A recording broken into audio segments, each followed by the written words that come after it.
Hello, hello, everyone. Today I'm going to be going over my art journey.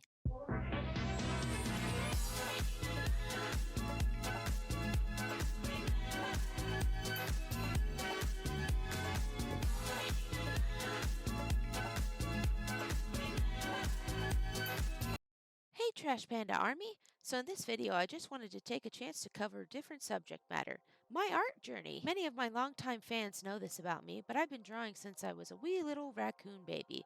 As soon as I could hold a crayon, I was drawing. I've always had a passion for art, and luckily, growing up, my parents were always very supportive of it.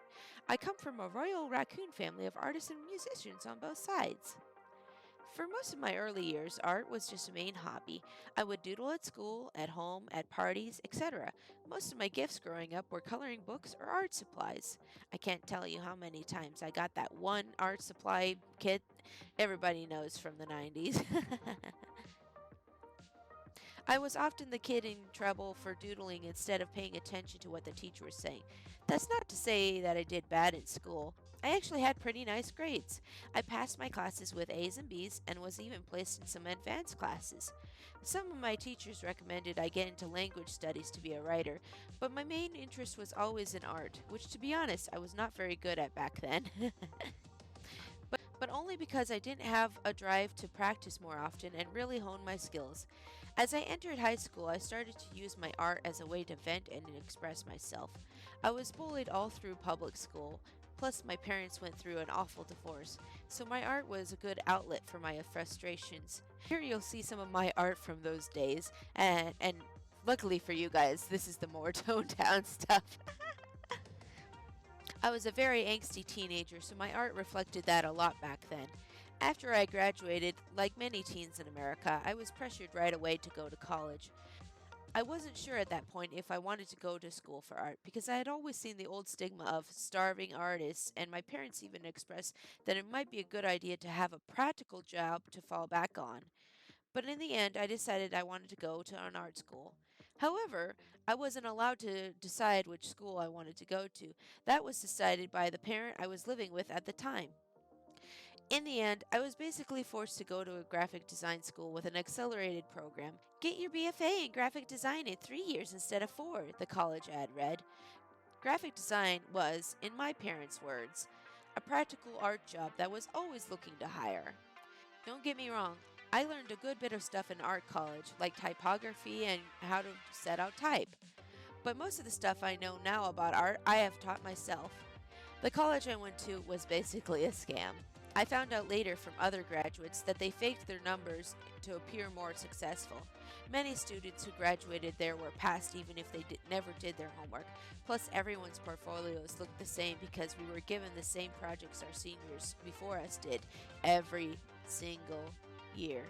It was so bad that if you went out to get a graphic design job and you went to this college, they could look at your portfolio and recognize right away, oh, you went to blank college, didn't you? And most of the time they wouldn't hire you. I only found out about all this my last semester in the third year of the college. I felt so deceived and upset, but I still finished and got my degree, hoping that I could at least try to get a job in the field or something. It was then I found out there were no jobs.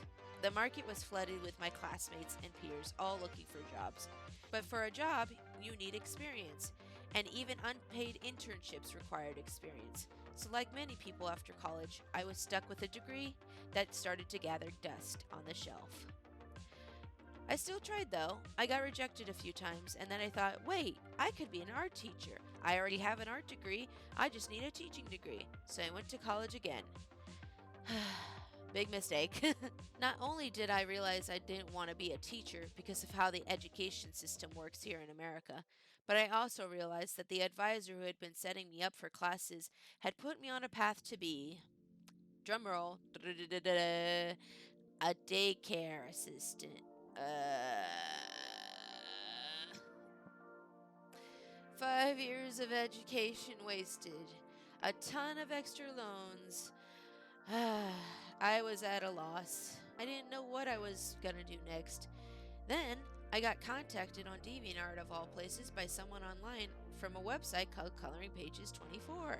Over the next year, I worked on drawing coloring book pages for the website for $2 a page using Adobe Illustrator. After a while, I had to start charging more, which ended up being too expensive for the website owner. But that was when I started taking official commissions featuring My Little Pony OCs. That's right, I used to be a brony. I actually owe a lot to the MLP fandom and met many of my current loyal clients through that. However, things weren't all great. Through the years, I had to deal with difficult clients, choosing beggars, and the like. I also ended up getting harassed for months very badly over some Overwatch fan art I drew back in the day. I'll save that story for another time if you guys like. But I like to think that all the bad internet experiences ended up making me stronger as a person. At some point, I ended up deciding to leave the MLP fandom and draw and interact more with the furry fandom. I found a lot more success with commissions there and gained a loyal clientele base. I also started streaming on Picardo and making artist friends, some of whom weren't very good to me. That's another story to share for another time. But all in all, things kept growing for me and my prices started to increase. Then last year, I heard about VTubers and started to gain interest in them. I knew the moment I heard of them, I wanted to become a VTuber. They are so cool and so amazing. Finally, in March, I was able to make my own model and started VTubing, and I have been so much happier and successful. I'm still growing and finding more success, but I'm always looking to improve myself in my art. I hope you'll continue to watch me on my art journey and see where I go from here. That's it for this video. Stay tuned to see some lovely fan art I got from the fan art contest we held last month. As always, I'd love to hear your suggestions for more videos. If you liked hearing about myself and my experience in art, be sure to like the video, subscribe if you haven't already, and ring that bell.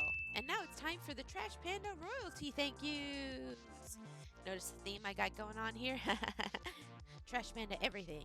Thank you very much to Aaron Crandall, Elatus T, Brookie J, Captain Carey, Kathy Jaws, Darnell G, Darth Facetious, Devin, Dylan Baranowski, Icarus J, Inspector Raph, Coda Alvarez, Nuclear 314, Fallen One, Ring Bell, Space Bananas, and V is for Yoshi.